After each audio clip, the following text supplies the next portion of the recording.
Northern Ireland as well. It should be dry here with a few patches of fog and a touch of frost possible in prone spots. Tomorrow cloud will continue to build as we go through the night with some dense fog patches in the southeast, and that is how the weather is shaping up overnight into tomorrow morning. Join me, Darren Grimes, for Real Britain every Saturday and Sunday from 2 p.m. A news hour that comes with a trigger warning. Scorching hot opinion with prominent guests saying the unsayable and a little bit of weekend fun thrown in.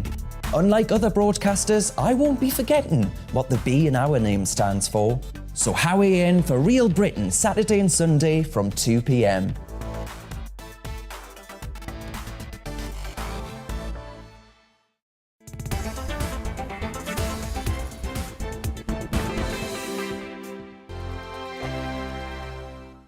GB News is the UK's home of discussion and debate from all perspectives. To stay up to date on the latest stories, make sure that you subscribe to the GB News channel right here on YouTube. You can watch us live 24/7 across the whole world. You can also check out exclusive content and catch up on previous episodes of your favourite shows. Every day, we ask the questions that you'd ask, so why not add your voice to the conversation in the comments section? Don't forget to subscribe. We are GB News, Britain's news channel. Every night at 11 on GB News, we bring you the next day's stories the day before. It's basically like time travel. If it's a big story, we'll cover it, guaranteed. But we'll also have some fun along the way. Big opinions, big laughs. Sometimes big hair. This is Headliners, the paper review show that won't send you to sleep like the others will. 11 p.m, 7 nights a week. Join us.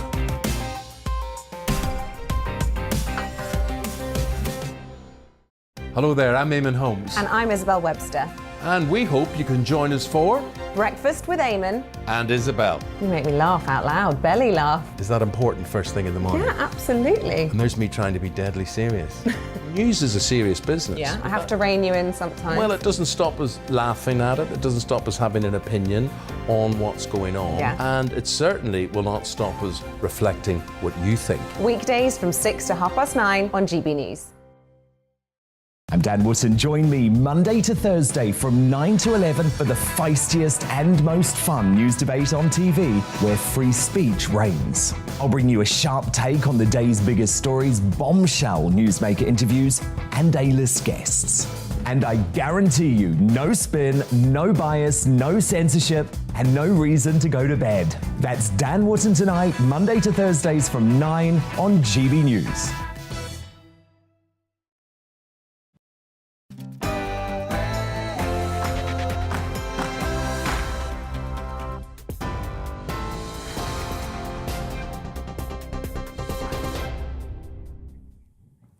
Hello there, it's 6 o'clock and I'm Polly Middlehurst in the GB newsroom. The latest stories this hour.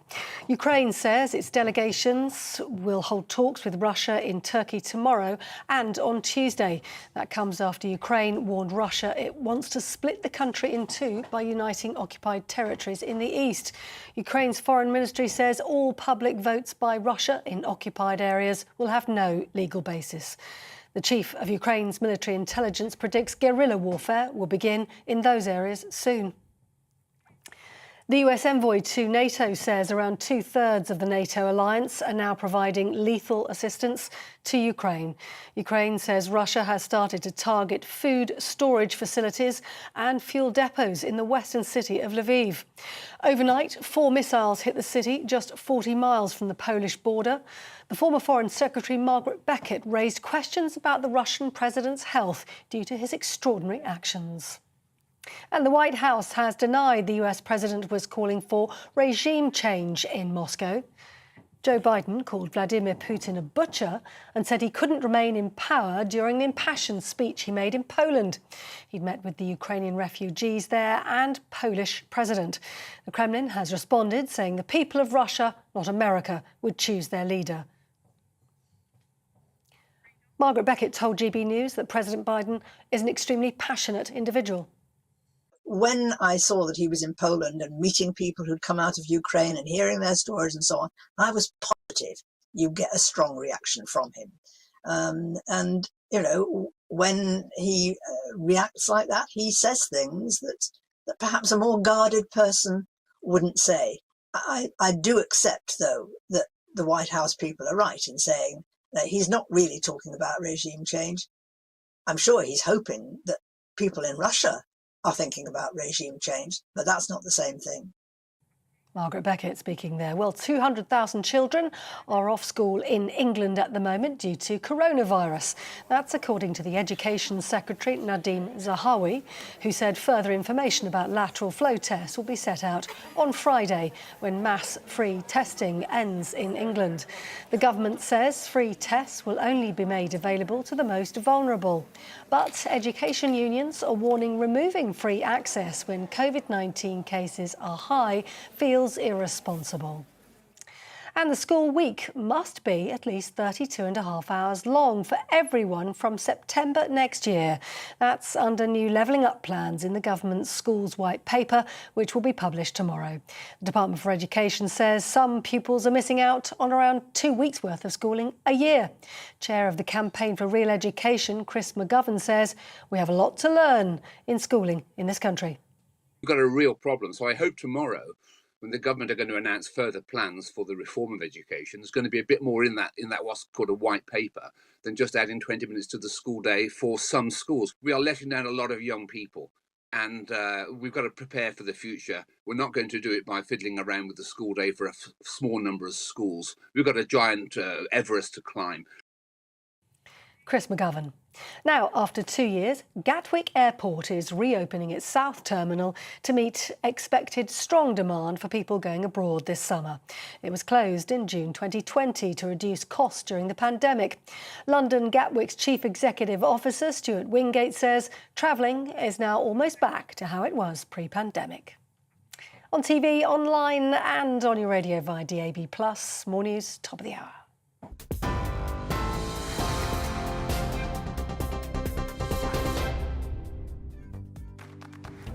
Looking ahead to this evening's weather, and the UK is looking dry for most parts, though cloud is spreading in from the east. Let's take a look at the details. In the southwest, there will be largely clear skies to the end of the day, although some cloud will linger around south coastal parts. It'll turn cloudier and colder next week. In the southeast, there'll be more cloud around. It should stay dry overnight, but there is a risk of dense fog patches forming. Cloud will spill across parts of Wales this evening. Eastern parts are likely to be cloudier than further west, where there will be still largely clear skies. The cloud will be thick across parts of the Midlands. This is how it will remain through the night, with 1 or 2 showers possible, though the majority of places will remain dry. Whilst there will be some lingering cloud, mist and murk out in the North Sea, away from immediate coastal parts, much of northeastern England will have clear skies to end the day. For eastern parts of Scotland, we'll also have some low cloud affecting coastal parts. Otherwise, there will be barely a cloud in the sky, allowing temperatures to drop at night. Skies will remain largely clear for Northern Ireland as well. It should be dry here, with a few patches of fog and a touch of frost possible in prone spots. Tomorrow, cloud will continue to build as we go through the night, with some dense fog patches in the southeast, and that is how the weather is shaping up overnight into tomorrow morning.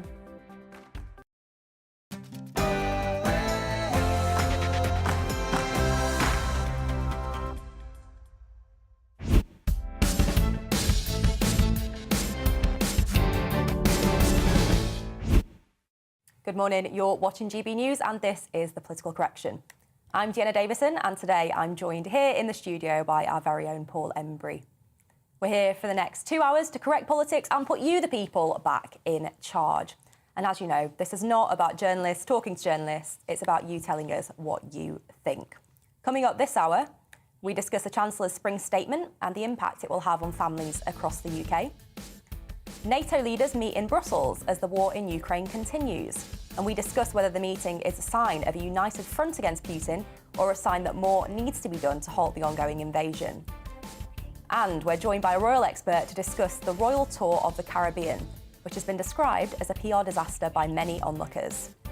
Now, as always, we want to hear from you today, and as tonight is the 94th Academy Awards over in Los Angeles, We want to know from you what your favourite political movie of all time is, and we'll discuss it at the end of the show. So let us know by emailing us at gbviews@gbnews.uk or tweet us at gbnews. And don't forget, today's Mother's Day, so if you haven't yet, there is still time to run to your local petrol station and buy some cheap carnations and chocolate. This is The Political Correction.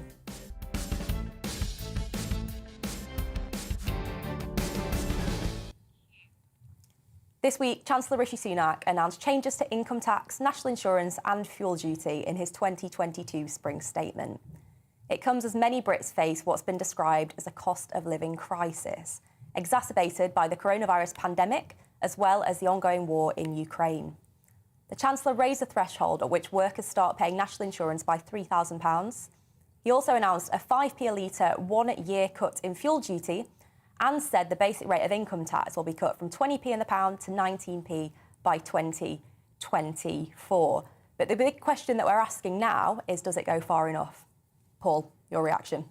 No, I think it fell short. I think with millions of people on the brink at the moment, this, I think, called for a budget that was significant, that redirected wealth towards ordinary working class families.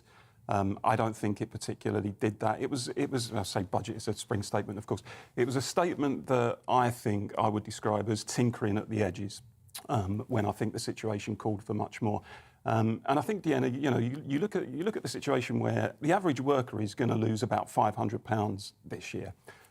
That's a huge hit for many people, particularly people at the lower end of the scale. And it seemed to me that there was nothing really to get real wages going, to increase growth in the economy. Excuse me. And so in that respect, I think it was deficient. I think it fell short. I think there could have been things like, and should have been, things like a windfall tax on the energy companies who have recorded bumper profits in many cases. And that's somewhere the Labour Party's been going quite heavy on, wasn't it? In Rachel Rinker's response, she was talking about a windfall tax. And I think in many respects it's a no-brainer. I mean, if we're looking for a way to get people through the cost of living crisis, but particularly in terms of the increased cost of fuel and the effect that that's going to have on people's disposable income, then it seems to me that actually the obvious thing was the windfall tax. As I say, some of these companies have recorded record profits. I would have liked to have seen an increase in the minimum wage. I would have liked to see a reconsideration of the decision to cut universal credit. I would have liked to have seen a more significant uprating in terms of benefits. Because I think the problem is, I mean, OK, he's raising the threshold for national insurance. There's talk of income tax coming down from 20p to 19p, although that's been put off for a couple of years. That doesn't really help people at the lower end of the scale, in my view. It will help some middle-income families. And of course, we shouldn't forget those families. They need, those people who are just getting by as well. They need help as much as anybody. But at the moment, there are millions of people at the lower end of the scale, low-income families, who are absolutely struggling to make ends meet. And I think I would describe this as a missed opportunity. So I guess my kind of response to that would be, clearly there are other measures that you wanted to see. You mentioned the universal credit changes there, which I think is about £6 billion a year cost to the Treasury, and various other things. The thing that I'm really concerned about is if we keep going down this road of government spending to kind of plug the gaps, as it were, we are seeing borrowing rise pretty dramatically. And we can already see that the cost of those interest payments is huge. And this is something that we do really need to bear in mind, don't we? Because that's taxpayers' money that's being used to pay off our national debt. And I think we've got estimates now, it's going to be about £83 billion a year, which if you average it out amongst our whole population, that's £1,200 per taxpayer a year, just going purely on interest payments, not actually contributing to local services. So don't you think there is an argument that actually we do need to be quite restrained so that we can have a more long-term vision, try and balance the books to try and bring that, borrowing into line so that we aren't paying £1,200 per person purely for interest? I think the key question is, how do you get growth into a sluggish economy? And I don't think you do that by retrenchment. I don't think you do that by restraint. I think you do that by maintaining levels of spending and investment. And in that way, you keep levels of employment high, you keep tax revenues high, you get quicker growth into the economy. That then allows you to pay down any debt more quickly than you would otherwise do. And I have to say, I think we learnt these lessons in after the Second World War. and we've forgotten them. I mean, it's almost like in recent years where we've relied on economic austerity because we say, you know, we're in debt and the deficit's increasing and therefore we need to cut back. What we learned in the 30s is actually you can't cut your way out of a recession or a depression. All you do is remove activity from the economy and deplete your tax revenues. So in many respects, it's kind of counterintuitive, I understand that, but if we're serious about achieving growth in the economy, then the lesson both of the 30s, and I have to say, you know, in the Cameron and Osborne period, is that you don't achieve that by austerity. And yeah, there's a principle at stake here that, if you look over recent years, directors' pay has gone up far, far more than you know, ordinary workers' pay. And I think most people out there sense that there's a real imbalance and an inequity within the economy, and people at the lower end of the scale are thinking, isn't it about time that the government started shifting resources and wealth in favour of people like us? Because frankly, we've had now 12 years of people struggling to make ends meet, 12 years of people struggling to get by, 12 years of people being told, look, you know, a little bit more retrenchment, a little bit more self-restraint, we've got to tighten the purse strings and it'll all be better for us in the long term. It's the promise of jam tomorrow, but it ain't happening for people, and I think people are becoming more and more frustrated at that. You talked there about kind of rebalancing from the higher earners to the lower earners. There was some interesting research here from the Resolution Foundation who did analysis based on the changes to things like the national insurance threshold and the overall kind of tax package and the changes the Chancellor announced. He said that those that are going to benefit the most, of those earning between £10,000 and £25,000, are actually going to see a cut in their overall taxes. And it's going to be the higher earners that are going to be paying not just more in terms of a financial amount, but more in terms of a percentage of their disposable income as well. So in that vein, do you think the Chancellor kind of got it right in terms of the tax kind of cuts and changes that he I mean, I'm not saying that every single position that he took within the statement is one that I would reject. I mean, clearly, as with any statement like this or any budget, of course there will be things I think that broadly people will agree with, and you know, I think that he's taken some measures that will alleviate the pressure on the disposable income of ordinary working people. But I just think that when you're in a pretty unprecedented situation like we are now, where real wages are still falling, we had the global financial crash in 2008. We haven't really got over that. There are many people within our economy who are still suffering the effects of austerity, not least the public sector. It takes something radical. And just this kind of tinkering at the edges, I don't think is acceptable. And also, I have to say, I think there needs to be a discussion in this country, a broader kind of, if you like, macroeconomic discussion, where we're not just concentrating all the time on individual tax cuts or benefits increases, but we're talking about things like competitiveness. We should be talking about things like, how do we revive our manufacturing base? How do we restore our industrial base to the likes of Japan and Germany, for example? How do we make ourselves more competitive in the international marketplace? What sort of industrial strategy have we got at the moment? We don't really seem to be talking about those questions anymore. It's almost that governments now, of both colours, I have to say, because I think this was a major failing of New Labour as well. They just kind of sit back and they deal with the microeconomic stuff, but the big overarching stuff, they say, well, that's for the technocrats and that's for the bankers, and we'll hand over monetary policy to technocrats at the Bank of England. And it's almost like they take a step back and don't assume responsibility for it. So I would, and you'll not be surprised to hear me say this, I'm sure, I would like to see a radical government, preferably of the red colour, that would be prepared to intervene in the economy as governments do in a significant way, and to rebalance the economy in favour of ordinary working people. It hasn't happened for a number of years now, frankly. So we need an election and a Labour government to achieve that. There it is. That's my roundup. That's my take from it. I think it was a really interesting one, and I think the thing that I'm going to be eagerly awaiting, actually, is the Chancellor's new tax plan, because he said that over the summer he's going to be kind of consulting with business to try and figure out the best ways to reform the tax system on a more kind of broad-scale way, rather than tinkering, as you rightly said. To try and figure out how we can really kind of promote growth, but also improve productivity as well, which, as we know, we're not great at in this country. Productivity has been lagging for quite a number of years now. So I think kind of watch this space and see what comes out of that, because, as we know, tax incentives and tax cuts are great levers, aren't they, for promoting that growth? And getting businesses involved in those discussions surely is a really good way forward too, right? Yeah, I mean, I absolutely, you know, as a passionate trade unionist, I certainly don't say we shouldn't do business with business. Of course, Labour governments absolutely should listen to business and consult with business. I think what business would often say is the problem with, one of our underlying problems of productivity is, as I touched on before, because we're fundamentally uncompetitive, and I think there's all sorts of reasons for that, not least the fact that we've had an overvalued currency for so many years. We're uncompetitive in the international marketplace, and consequently, there's no real cause for people or businesses to invest. If you're uncompetitive, then why would you invest? And if you're not investing in things like research and development, etc., then that is going to hit your productivity. And these are debates that are going to run and run. I think we could probably fill the whole 2 hours. I think we probably could. Just on that R&D point, though, it's a field I used to work in before I actually became a member of Parliament. I think it has been interesting seeing how government have used different levers around R&D, because there's this big push now to increase the percentage of GDP that's actually spent on R&D, both from government and in the private sector. I think government's about hitting it now. But in the private sector, we've seen things like, capital allowances dramatically change to try and improve business productivity by getting them to invest in kind of new machinery, new plant and all of that. Do you think we go far enough there, or do you think we need to be even more creative?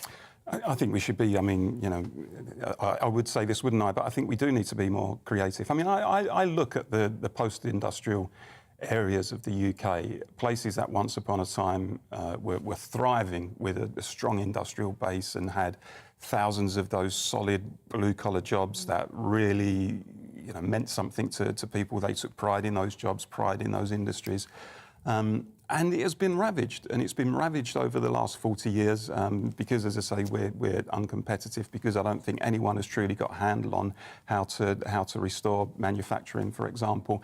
And the impact of that, and the impact, as you say, the lack of investment, etc., is felt so keenly throughout these places, not just in terms of unemployment, and people relying now on jobs in the gig economy, precarious transient employment instead of those solid jobs, but also in terms of the knock-on effects socially. The bankruptcies and the family breakups, and people, because they're unemployed and don't have decent jobs in which they can take pride, turn into drink and drugs, etc.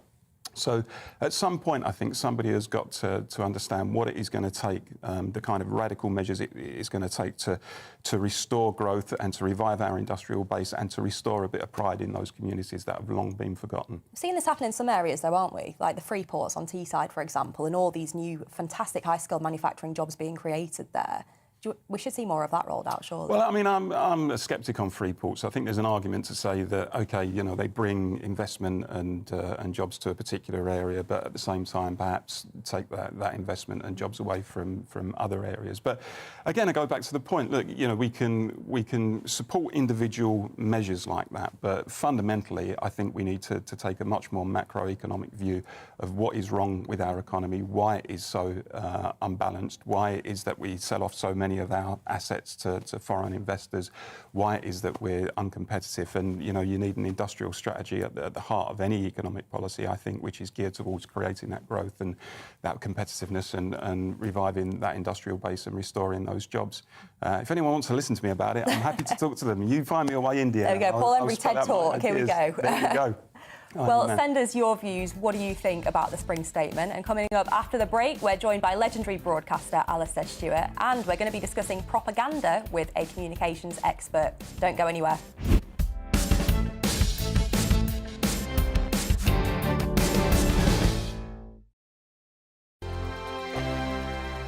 GB News is the UK's home of discussion and debate from all perspectives. To stay up to date on the latest stories, make sure that you subscribe to the GB News channel right here on YouTube. You can watch us live 24/7 across the whole world. You can also check out exclusive content and catch up on previous episodes of your favourite shows. Every day, we ask the questions that you'd ask, so why not add your voice to the conversation in the comments section? Don't forget to subscribe. We are GB News, Britain's news channel.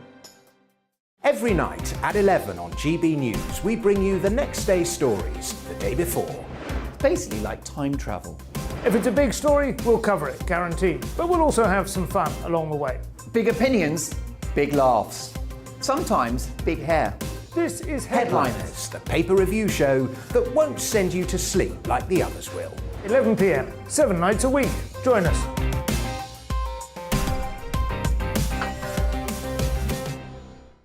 Hello there, I'm Eamon Holmes. And I'm Isabel Webster. And we hope you can join us for Breakfast with Eamon and Isabel. You make me laugh out loud, belly laugh. Is that important first thing in the morning? Yeah, absolutely. And there's me trying to be deadly serious. News is a serious business. Yeah, I have to rein you in sometimes. Well, it doesn't stop us laughing at it. It doesn't stop us having an opinion on what's going on. Yeah. And it certainly will not stop us reflecting what you think. Weekdays from 6 to 9:30 on GB News. I'm Dan Wootton. Join me Monday to Thursday from 9 to 11 for the feistiest and most fun news debate on TV, where free speech reigns. I'll bring you a sharp take on the day's biggest stories, bombshell newsmaker interviews, and A-list guests. And I guarantee you, no spin, no bias, no censorship, and no reason to go to bed. That's Dan Wootton tonight, Monday to Thursdays from 9 on GB News.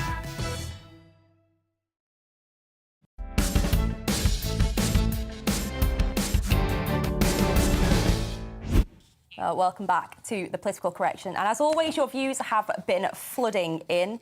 Here we've got Linda, who says no one ever mentions pensioners. Admitting many don't work, so won't get hit with national insurance hikes. Our annual rise was 3.1%, but 3.1% is not a lot and amounts to very little. I wish someone had the guts to shake up the NHS. It's a wasteful money pit, which will never have enough money in its current state. We've talked about it before, haven't we, Paul, about how the NHS does need reform and that money isn't always the answer. It's part of the answer, but it needs wider reform too. And Michelle says, I am totally sick of people saying that benefits need to be increased. Finally, the Chancellor has done something for working people with the increase in national insurance, in the national insurance threshold. This will help hard-working people who earn just enough not to be on benefits. We've got Joan here talking about Ukraine. As much as I sympathise with Ukraine, I'd like to know how billions can be found for Ukraine and those coming across the channel, but only peanuts for ordinary British people. It's about time this was discussed. And Peter says, I'm on a flat rate pension, so no annual increases ever. Fuel duty will save me £20 per year, but my fuel is rising £3,000 per annum. Offering a VAT cut on solar panels is a gimmick and should have been on all goods where we pay 20%. Well, loads of views. Keep them coming in on gbviews at gbnews.uk. Now, we discussed war reporting with Alistair Stewart here on the Political Correction a few weeks ago, and his stories were absolutely fascinating. I'm sure you'll all agree.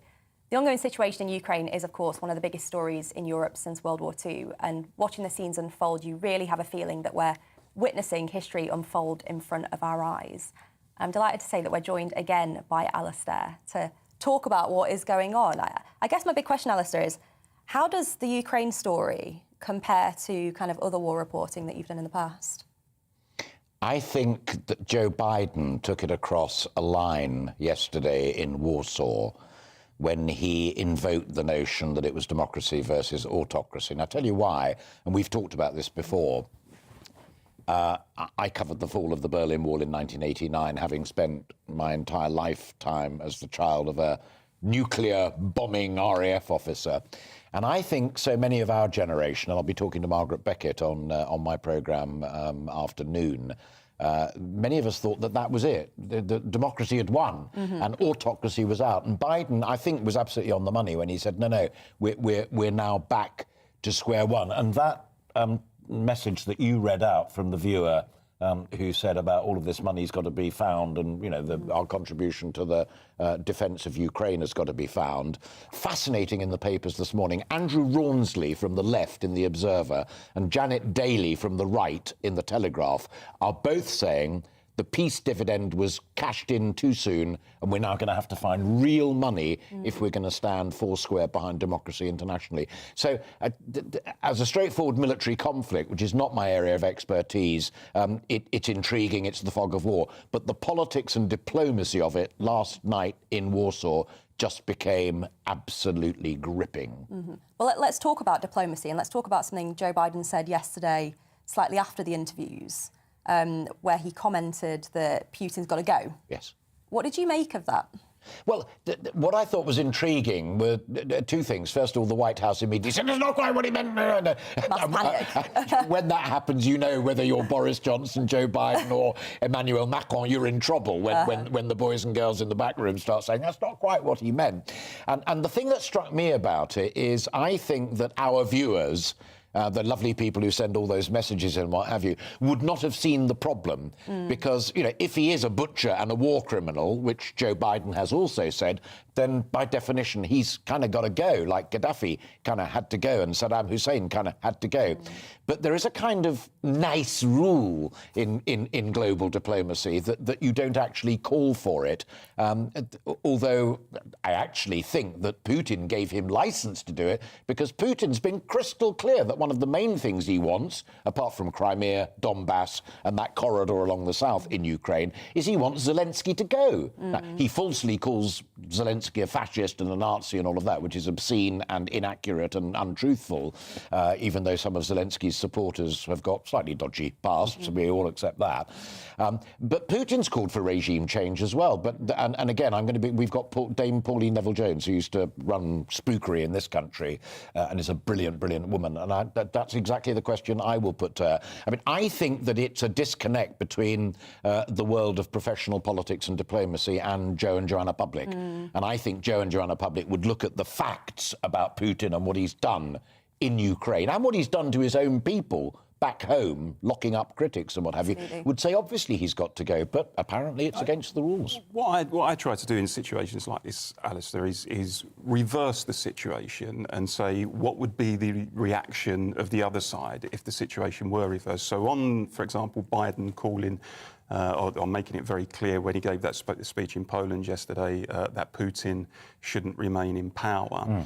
And I tweeted last night, imagine a situation where, for example, after the invasion of Iraq in 2003, which arguably, and I think was illegal, if, for example, Putin had stood on Cuban soil and said that this invasion is outrageous, it's illegal, and that man across the sea there in America should not remain in the White House, I think, I'd be interested in your view, wouldn't the reaction from the White House in that situation have been pretty ferocious?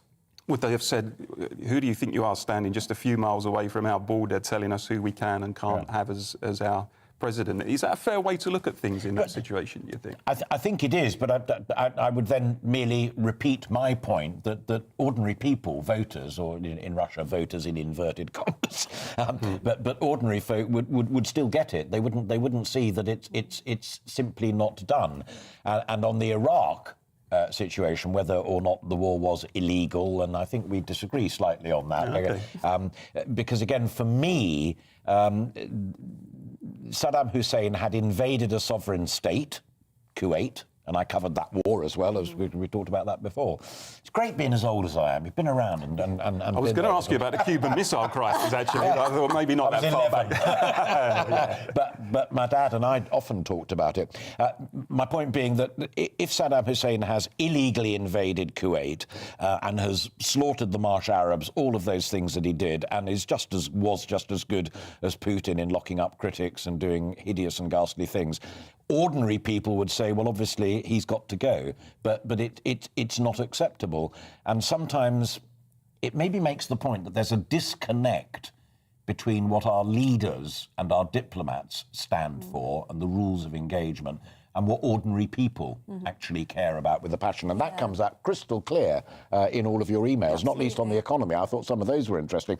Can I just pick out one other one? I mean, nothing to do with me as a war reporter or anything like that, but I used to be an industrial correspondent and care passionately about that. And the person who mentioned about pensions, absolutely spot on. How easy it is that we forget that your party pledged to support the pensioners with the triple lock.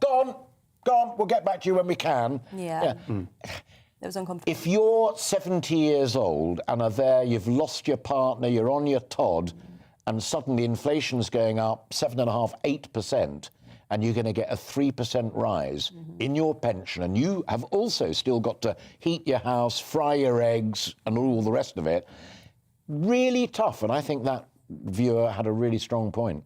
No, quite right. I want to go back to Ukraine. Not to try and get myself off the hook. No, I'm not sitting here listening to... Pin her down. Pin her down. Don't let her go. They're the key people. Just on this point about, you said the disconnect between the sort of diplomats at the top level and kind of people on the ground.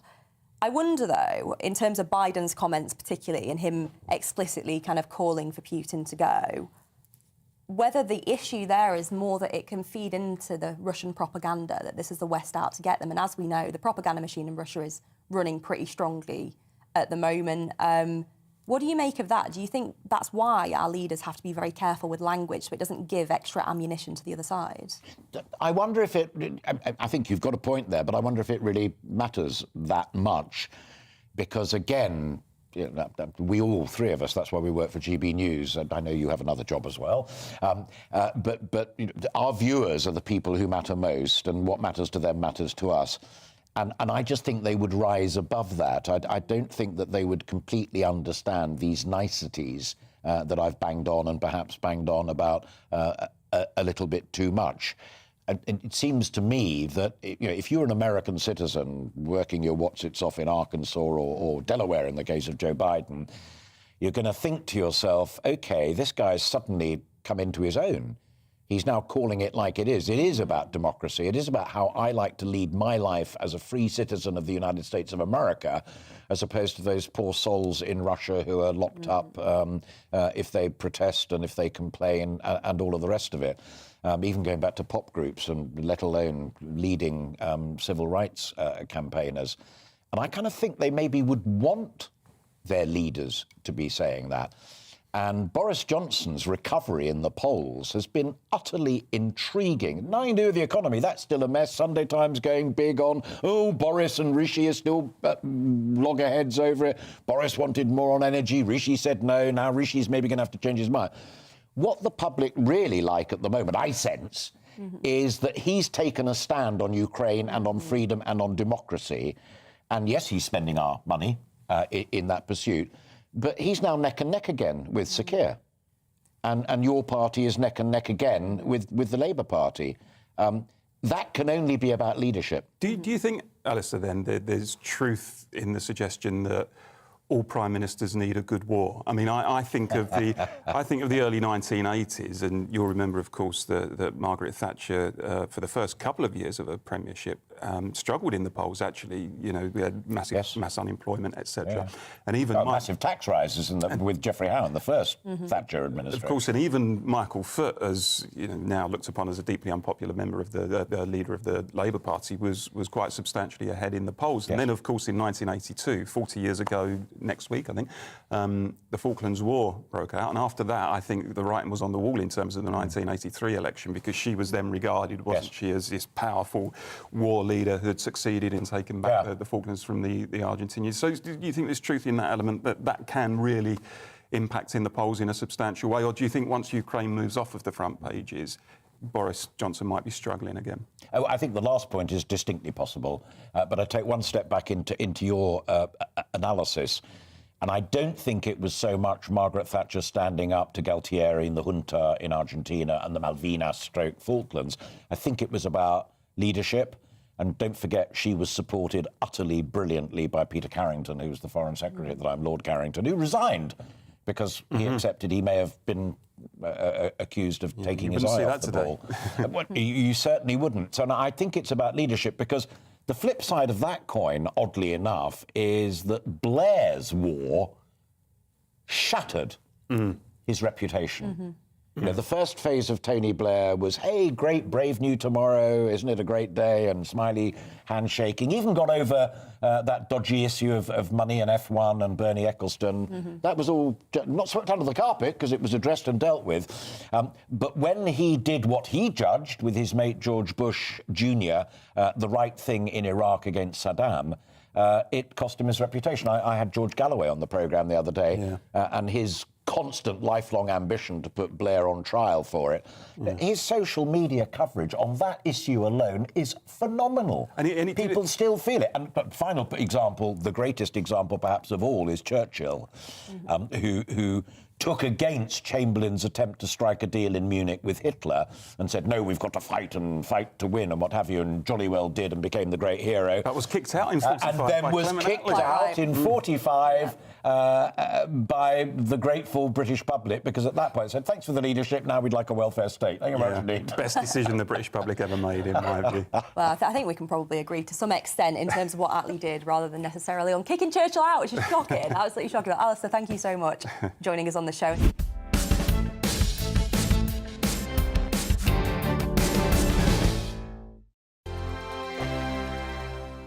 GB News is the UK's home of discussion and debate. From all perspectives. To stay up to date on the latest stories, make sure that you subscribe to the GB News channel right here on YouTube. You can watch us live 24/7 across the whole world. You can also check out exclusive content and catch up on previous episodes of your favourite shows. Every day, we ask the questions that you'd ask, so why not add your voice to the conversation in the comments section? Don't forget to subscribe. We are GB News, Britain's news channel. Every night at 11 on GB News, we bring you the next day's stories the day before. Basically like time travel. If it's a big story, we'll cover it, guaranteed. But we'll also have some fun along the way. Big opinions, big laughs. Sometimes big hair. This is Headliners, the paper review show that won't send you to sleep like the others will. 11 p.m, 7 nights a week. Join us.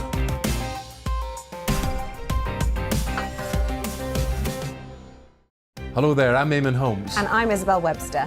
And we hope you can join us for Breakfast with Eamon and Isabel. You make me laugh out loud, belly laugh. Is that important first thing in the morning? Yeah, absolutely. And there's me trying to be deadly serious. News is a serious business. Yeah, I have to rein you in sometimes. Well, it doesn't stop us laughing at it. It doesn't stop us having an opinion on what's going on. Yeah. And it certainly will not stop us reflecting what you think. Weekdays from 6 to 9:30 on GB News. I'm Dan Wootton. Join me Monday to Thursday from 9 to 11 for the feistiest and most fun news debate on TV, where free speech reigns. I'll bring you a sharp take on the day's biggest stories, bombshell newsmaker interviews, and A-list guests.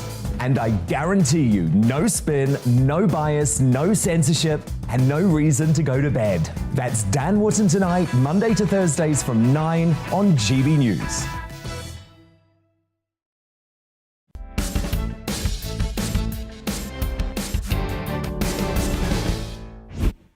Now, last week on the Political Correction, we discussed the P&O ferry saga, which saw the company sack 800 workers on the spot without notice.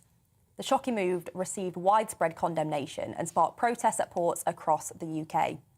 This week, P&O Ferries boss Peter Hebblethwaite admitted to MPs that the company's actions did indeed break the law. Giving evidence to a Commons Select Committee on Thursday, Mr Hebblethwaite said that no union would have accepted the plan, adding it was easier to compensate workers in full instead.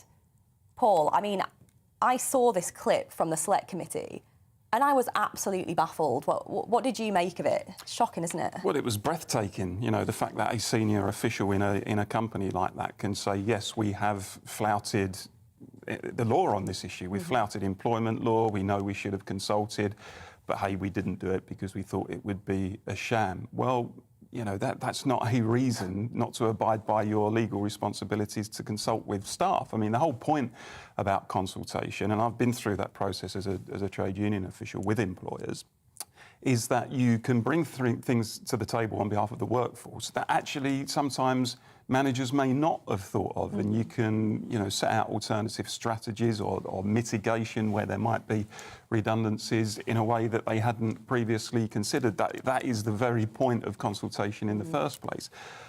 So, you know, if it wasn't bad enough that they had sacked 800 dedicated workers by a video call the day before they got rid of them, and replace them, as we know, with cheaper agency staff. And we've seen a situation where highly skilled, dedicated employees that have been replaced by, with all due respect to them, lower skilled and lower paid employees, with all of the ramifications that has, by the way, for the safety of the public who are travelling on these boats. Then to say in front of a select committee we deliberately flouted our legal obligations, I think is appalling. And I would like to see, Deanna, the government take, I think the government has made some strong statements, which I welcome, but I think it needs to take a much harder line in terms of action. I think it needs to come forward with a new employment bill to outlaw some of the exploitative practices that are taking place in the economy at the moment. I would like to see the government demand that those 800 workers were reinstated. If they're not, I think the government has got justification to step in and say, well, we're going to take control of your company and we're going to reinstate them. Bear in mind how important that ferry network is overall strategically to Britain and to the economy and so on. We're not talking about a company where there's no wider impact that's been felt. I think the suspension of government contracts with P&O is a no-brainer. And this is a company, I mean, the parent company, DP World, just I think 2 weeks ago, as recently as 2 weeks ago, was crowing about record £1 billion of profits. So, as I said on the show last week, this is gangster capitalism. This is capitalism with an inhuman face. And I think P&O, I hope, have realised what they've done wrong, and it ought to be a lesson to other employers. You do not treat staff like that. You treat them with respect. And no one's saying that there cannot ever be redundancies in the economy, but there's a way to go about these things. You do it in a proper way. You do it face-to-face with people. You consult with them. You explain your case to them. And none of that happened here, and it's absolutely appalling. Well, I think just going back to kind of that scrutiny in Parliament, the Select Committee, I think it was really interesting hearing from Darren Jones, who's the chair of the Business Select Committee, and it was a joint business and transport session for the P&O case. He asked, are you in this mess because you don't know what you're doing, or are you just a shameless criminal? A little bit grandstandy for the first question, but, you know, coming out strong straight off the bat. And effectively, that was what Hebblethwaite said, wasn't it? Just that we knew we should have consulted, but we thought it'd be easier not to and to just pay people, like paying people off to kind of excuse the fact that they are breaking the law. And you sort of, you wonder in what other circumstances would, you know, a chairman or a chief executive of a company just brazenly ignore the law. I'm sure they wouldn't do it in their own personal lives. Well, he was asked that question. He was asked when he's driving down the motorway, does he drive at 90 just because he kind of couldn't be bothered to stick to the 70? And he said, no, God, of course I don't. Yeah. So why is it acceptable in business? You go into an electrical store and you still, you know, a new television, you see there's a queue at the checkout and you think, well, you know, I can't be bothered really to go through that process, so I'll just walk out with it. You know, these are things that people would not do. And it's almost as if sometimes, you know, senior figures in these big companies just pay lip service to employment law. They know it's there because they think, well, it has to be on the statute, but actually we're above it. We don't have to abide by it. But the other point I would make is this, and I say this as a trade union official. This is a high-profile case where it was exposed to the world what P&O had done simply because of the magnitude of it, 800 workers involved. There are employers across the country, unscrupulous rogue employers who do this thing every day, but may only do it to a handful of people, where it never gets media attention, where people are just dismissed and, you know, they're told their job's now redundant, and often these people are not unionised, they've got no recourse to legal advice, etc. And that's why we need an employment bill where we need greater penalties for employers who do this sort of thing, where we need much closer monitoring of this sort of thing and greater enforcement by government where it happens. So, look, you know, there are lots of good employers out there, and unquestionably there are people who treat their staff well and are suffering difficulties financially at the moment, pressures, and may sometimes need to take some pretty drastic measures. But I think we can all agree that what happened here was outrageous, and a clear message needs to be sent that any other employer thinking about this, we're going to come back at you. You cannot get away with this sort of gangster capitalism. And I certainly hope that P&O don't, and, you know, all the right words are being said. I just hope it's followed up by clear action there from the government as well. Now, as you'll know, this week, the Duke of Cambridge, Prince William, said that any decision made by Jamaica, Belize and the Bahamas on their futures will be supported with pride and respect. It comes after he and his wife, Kate Middleton, finished their Caribbean tour amid protests and controversy. There were widespread calls in Jamaica to drop the Queen as head of state, with Prime Minister Andrew Holness telling the royal couple that his country was moving on. During the week-long tour, questions were also raised about the legacy of Britain in the Caribbean and the region's colonial past. Paul, have you followed this closely? Because it has been quite a controversial visit, hasn't it? Well, it has, and I don't often follow royal visits particularly closely, I have to say, but this one's been interesting because it seems that we're going through this whole kind of self-flagellation thing again, where we're going back to the days of empire and colonialism and slavery and beating ourselves up over it, and it just seems to me, Deanna, that the agenda often is dictated by a vocal minority, but because they are so vocal, they manage to, in this case, force the royal family to make particular statements, as Prince William did when he expressed his sorrow for slavery, etc. And I understand he's more latterly has said that he may not be the next head of the Commonwealth because it may not exist in the form that it does at the moment. So, again, it seems to me that there's a small minority who are kind of dictating the agenda. And what I find really weird, really, is we went for, If you look at the end of empire, really, or roughly around the time of the Second World War, we went for 70 years where royals were able to visit these Commonwealth, former empire countries, and there seemed to be a lot of reconciliation and goodwill, and people looking to the future, and people uniting and saying, look, you know, empire is no more. There were some good things about it. There were some atrocious things about it.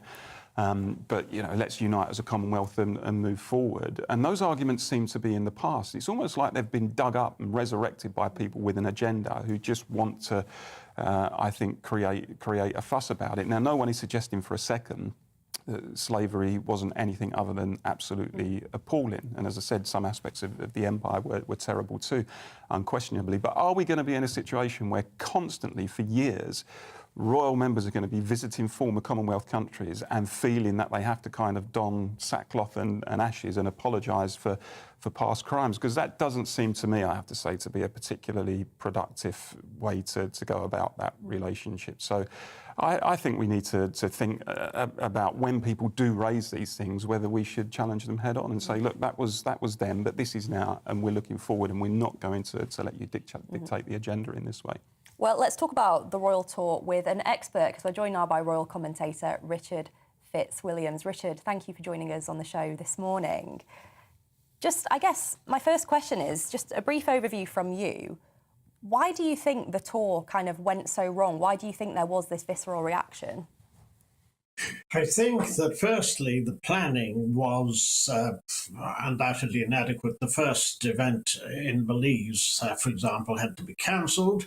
Secondly, there wasn't the awareness of the possibility of photo opportunities. I'm thinking particularly of after the football match, Raheem Sterling, to be sure, shook the hands of the children, but to have William and Catherine doing it, the image flashed around the world. And the point is that and also the military parade, there's no question a lot of damage was done. Obviously, there were those who have a strong Republican agenda. And I mean, Prime Minister Holness was very blunt in front of his royal guests, and I thought that most surprising. But the fact, I mean, Jamaica for 50 years has had debates about becoming a republic. I hope if they do decide to, unlike Barbados, they have a referendum. They have to constitutionally.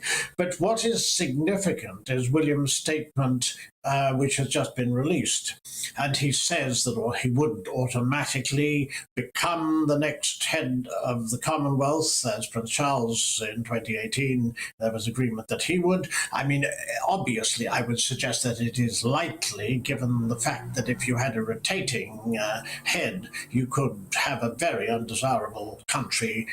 It would be very difficult to prevent that. But equally, there was a talk in his speech and in his statement, and this is very much different from the never explain, never complain attitude that we expect from the royals. He talked about service, and clearly he also talked about the issues of the past. One of his speeches did dwell on the atrocities of slavery. The problem was that in the context of the Caribbean, where it's such a live issue, and also the fact that there are those, and this has just been mentioned, who have agendas that send images around the world in the era of social media, and certain images such as the parade of cadets and the fact that they went past in the Land Rover, it did have links with the colonial past, which these days seem very outdated. The point is, it's very, very difficult to have this balance and get it absolutely right. The Cambridges are probably our best soft power ambassadors abroad. And certainly, I think William's statement is very significant because it shows that lessons will have been learnt. There's no doubt at all that a lot of people had a lot of pleasure out of this visit. But the trouble is the images that remain, and they have not been favourable, to put it mildly. One of the things that I'm curious about is how Her Majesty the Queen is perceived out there in the Caribbean. I found it interesting that the Advocates Network, who was a group of sort of academics, politicians and cultural figures from Jamaica, have effectively said that they won't be celebrating the Jubilee because they don't want to reflect well on a 70-year reign that included kind of the sort of last parts of kind of empire. Is that a very minority view? Do you think the majority of people sort of out there in Jamaica and the wider Caribbean are actually still huge fans of the Queen and want her to remain as head of state? Well, I think that certainly there's tremendous affection for the Queen in the Commonwealth. In fact, it's been the Queen's one of the great achievements of her reign to keep the Commonwealth together, to nurture the Commonwealth. She's had very special relationships with Commonwealth leaders over decades, and since the Chatham conferences, which began in the 1970s. I mean, the Queen has been now replaced by Prince Charles in person. The Queen has been the glue that has knitted the Commonwealth together. British politicians have certainly not been as keen on it or as interested in it, and the British public likewise. But the relations between the 14 realms, it wouldn't have been possible, for example, to have had a Caribbean tour that included Belize and Bahamas, but excluded Jamaica. So you always were going to get certain protesters, and you were always going to get the academics you mentioned. I suspect that with reference to the Queen, they do not represent the majority. Regarding the majority, 55% of Jamaicans in the last poll wanted a republic. Well, they would have to have one, have a referendum if they go down that path, and then we'll see. Barbados didn't. So I would suggest the Queen is personally much revered and extremely popular. The problem with the tour was there's certain perceptions, the images remain, and they've been very, very highly criticised, even by royal commentators who are very in favour of the monarchy. Clearly, there's a lot of rethinking that must be done when it comes to future royal tours on around the Commonwealth. So, Richard, let's look ahead to Tuesday, because that will be the Prince Philip Memorial. What can we expect to see there, and who can we expect to be there? Well, there will be those who represent the charities that he was linked to. I mean, there will be several hundred of those, because he was almost unbelievably linked to over 700 organisations. There will be, of course, the members of the royal family. We don't know yet whether the Queen will definitely be attending, but of course she will most emphatically wish to do so. And there will be other European royals, families, representatives of a variety of institutions that Prince Philip had links with, and unquestionably there'll be a fascinating mix. We haven't heard the details of the service yet, but nonetheless, you can imagine that there'll be humour, there'll also be nostalgia, and I mean, looking back at Prince Philip, the extraordinary thing is that he was able to do what he did, both supporting the Queen, living an amazing life that was much of it devoted to charitable activities, and also having a full sporting career also, it seemed to me. So if you wanted the Iron Duke who was superhuman, I would suggest that he was an example. Brilliant. Well, Richard, thank you so much for joining us this morning to talk about the royal tour of the Caribbean, but also more broadly about the royals. But one quick question before you go. As you know, we're talking about the Oscars today and which political movies we think are Oscar worthy, but I want to mix it up for you. Which royal movie do you think is worthy of an Oscar? Well, for example, The King's Speech, which won the Oscar for Best Picture, and Colin Firth playing George VI, the Queen's father, a marvellous performance, and a movie that brought home to another generation what George VI, who succeeded Edward VIII, who abdicated in 1936, actually went through with a stammer, which was helped by Lionel Logue, the speech therapist, played by Geoffrey Rush. That was a deeply, deeply moving film, and it did very well at the Oscars. Also, Helen Mirren, remember, won for playing the Queen. She dedicated the statuette to the Queen. I mean, this evening, what is so exciting is that you've got The Power of the Dog, a mesmeric western with the theme of revenge and love, and also fascinating visuals versus Child of Deaf adults. It's an extraordinary mix, but it's too clear to call.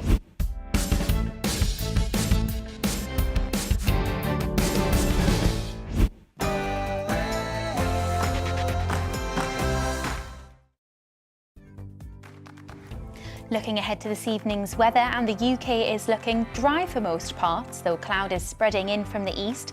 Let's take a look at the details. In the southwest, there will be largely clear skies to the end of the day, although some cloud will linger around south coastal parts. It'll turn cloudier and colder next week.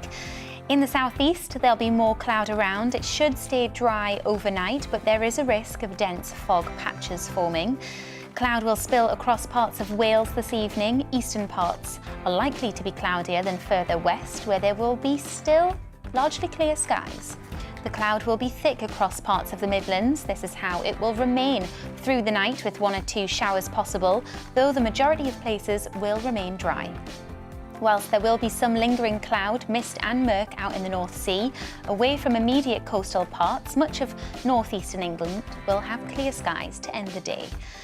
For eastern parts of Scotland, we'll also have some low cloud affecting coastal parts. Otherwise, there will be barely a cloud in the sky, allowing temperatures to drop at night.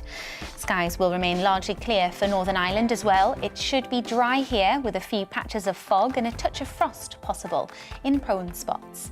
Tomorrow, cloud will continue to build as we go through the night, with some dense fog patches in the southeast, and that is how the weather is shaping up overnight into tomorrow morning. Join me, Darren Grimes, for Real Britain every Saturday and Sunday from 2 p.m. A news hour that comes with a trigger warning. Scorching hot opinion with prominent guests saying the unsayable, and a little bit of weekend fun thrown in.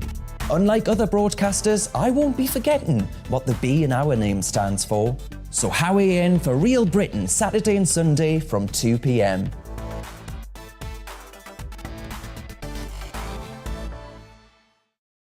Join me, Nana Akweer, on Fridays, Saturdays and Sunday afternoons here on GB News. Expect fiery debate and passionate discussion as my panel and I take on some of the top stories hitting the headlines. You can look up the statistics. No, you look it up. I hug everyone. We learn from it and try and move on. That's it. Opinion is at the heart of the show. It's a place for open and frank conversation, but without the fear of cancellation. So join me here on GB News on Friday, Saturday and Sunday afternoons between 4 and 6 p.m.